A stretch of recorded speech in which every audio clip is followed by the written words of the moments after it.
Mr. G here today to talk about the dreaded elevator problem, and more specifically this whole idea of apparent weight.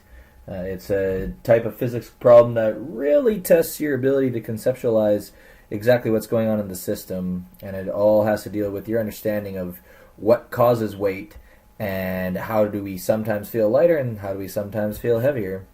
So let's talk about it right now. First thing we're going to do is we're going to do some definitions here. So when a person is accelerating upwards or downwards, you can feel heavier or lighter than you actually are. You can think about the idea of riding in a roller coaster, and when you go over the top hump, you feel like you're actually flying out of your chair, and when you're at the bottom, you feel like you're getting driven right into the seat. Well, the same holds true with an elevator, because although your actual weight is the same, your weight standing still will always be m times g. There's this apparent weight now that's going to change, and the reason for that is the idea that your normal force is actually going to change, because now you have to include the acceleration of the elevator or whatever object or vessel you're traveling in. So the key thing right here is that it all depends on the normal force.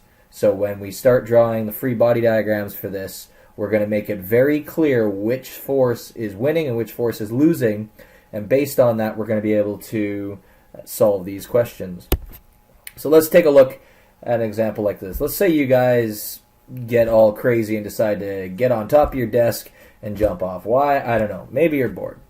But the first thing I'll ask is, what is your apparent weight while you're standing on the desk? Well, if we're just standing on the desk and nothing's moving, we know that you have the force of gravity, and you know that because you're standing on the desk, you have the normal force pushing straight up. And because you're not falling through the desk, you know that these two vectors are equal.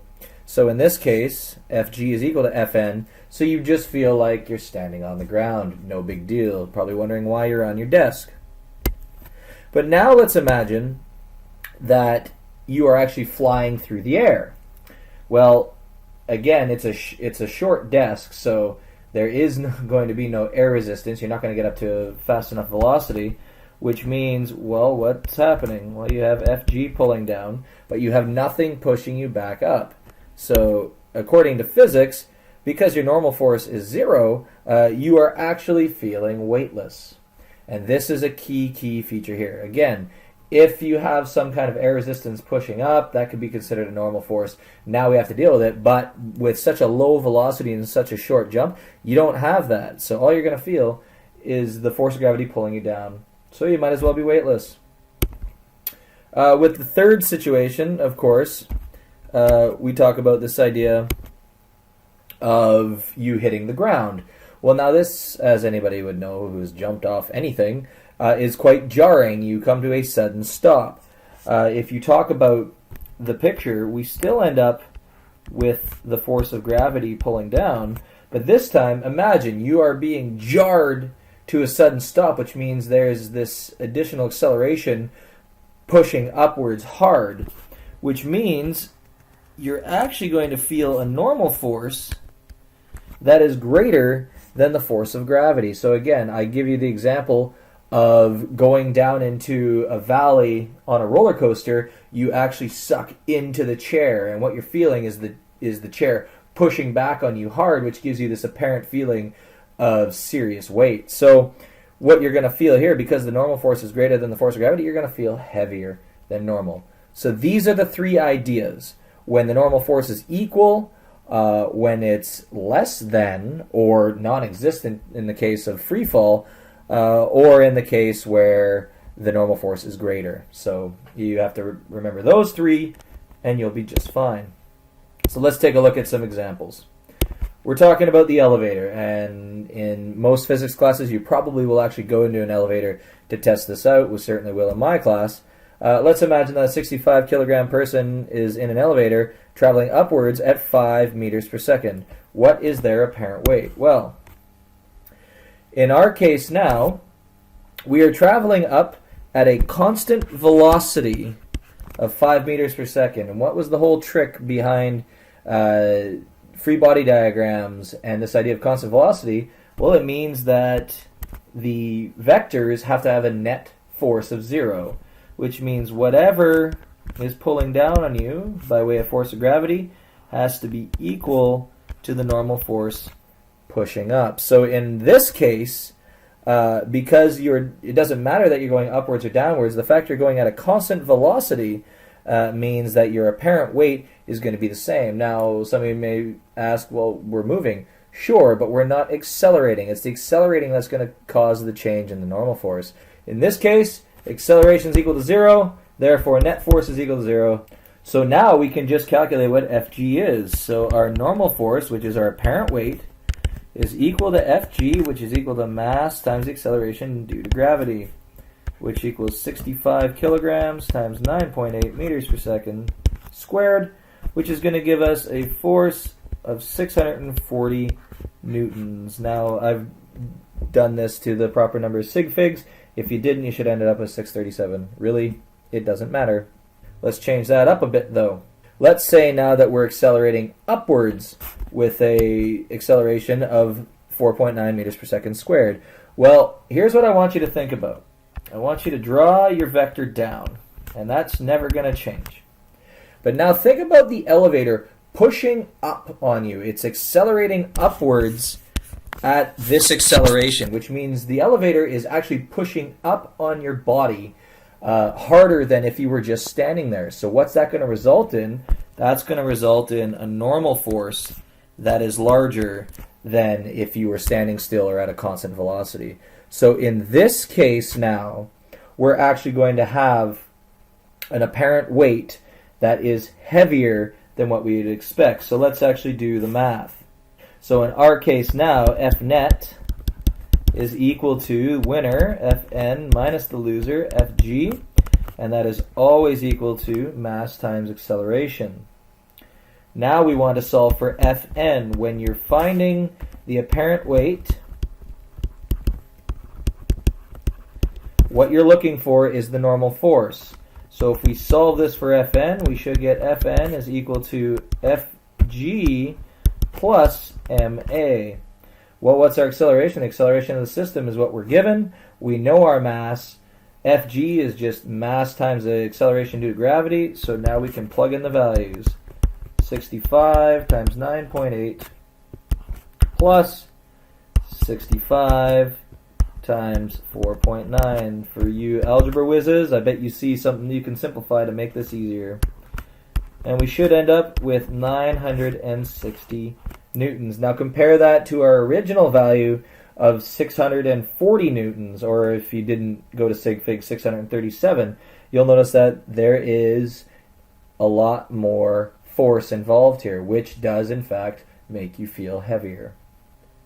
So let's take the third example here, and let's imagine we get to the top of the motion of the elevator and it starts to decelerate at 4.9 meters per second squared. What is their apparent weight now? Well, let's start off with the easiest one. Fg is going to be the same. Now, what is happening when the elevator is decelerating? Well, our inertia wants us to continue moving up. Well, the normal force that's going to be caused by this object, which is trying to drop away, is actually going to be less than if we were just standing still. So what we're going to end up with is a normal force that is less than the force of gravity. And when this is the case, we are going to feel lighter. So our net force then is going to be equal to the winner, which in this case is Fg, subtract the normal force, and that's always equal to mass times acceleration. Again, we have to solve for Fn, so Fn is equal to Fg subtract ma, which is equal to 65 times 9.8 subtract 65 times 4.9, and that's going to give us a value of 320 newtons. So if you take a look at all three examples, when we're at a constant velocity, we're at 640 newtons. When we are accelerating upwards, we're at 960 newtons. In this case, when we're starting to decelerate, our normal force is going to decrease, and that gave us an apparent weight of only 320 newtons. So significant changes there. And I promise you, if you go into an elevator, even an elevator that happens to be at a high school, you're actually going to be able to measure the effects of the elevator as it accelerates, stays at a constant velocity, and decelerates. It's a pretty neat thing to watch, and certainly worthwhile doing. So let's get into the typical case that you'll see here. And we've gone over all three of these somewhat, but we'll just use different numbers in this case. So an 85 kilogram person in an elevator goes from the top to the bottom floor. Find their apparent weights when they A, accelerate downwards at 3 meters per second, squared, continue downward at a velocity of 12 meters per second, and accelerate upwards at 3 meters per second squared. First thing I would do is decide for yourself, what is going to happen? Am I going to feel lighter, the same, or heavier? And let's take a look. As soon as it says accelerates downwards, we know that this should give us an apparent weight that is lighter. Continues downward at a velocity of 12 meters per second, right there tells us it's constant velocity, so it should be the same as Fg. And accelerates upwards at 3 meters per second squared. All of a sudden the elevator is pushing up on us. Now we know we're going to feel heavier. So when that's the case, this should be a really easy question to solve, because now when we draw our free body diagrams, we know which ones are supposed to be shorter, which ones are supposed to be the same, and which ones are supposed to be larger. And it's as simple as that, my friends, because from there, all we have to do is write out our Fnet equations. In this case, Fnet is equal to Fg minus Fn, which is always equal to Ma. If we solve for Fn, Fn equals Fg subtract Ma, which is equal to, once you put the numbers in, 578 newtons. If it's the same, we know that Fn is equal to Fg, which is equal to mass times gravity, which is going to give us a value of 833 newtons. And finally, when we're accelerating upwards, Fn is the winner. Subtract Fg, we're going to end up with Ma, which means Fn is equal to Fg plus Ma, and that's going to give us a final value of 1,090 newtons. And as expected, we got exactly the values we expected. A is lighter than B, which is lighter than C, exactly as we would expect. So with all of these types of questions, my friends, I fully recommend that you conceptualize it first, make sure your Fnet equations are exactly where we need them to be, and as long as you understand which vector is supposed to be longer, if any, you should have no problem getting the final solution. So that's the elevator problem. I'll wrap it up with a nice little summary that, you know what? When objects are in free fall, there are no normal forces or any forces acting up at it at all. And when that's the case, we consider this weightless. Now, does that mean our mass changes? Absolutely not. Our mass is always constant, but we actually don't feel any forces pushing up. And this is actually the reason why astronauts, when they're orbiting the Earth, consider themselves weightless, because what's happening is they're orbiting at a velocity that they're in a constant free fall, but relative to our viewpoint within the shuttle or International Space Station, they look like they're just floating there. So in reality, although it looks like they're just floating there, honestly, they are traveling about 20,000 kilometers an hour, and they are constantly falling down. So imagine going skydiving in a vacuum and never slowing down. It's a crazy experience. That's why astronauts are the bomb.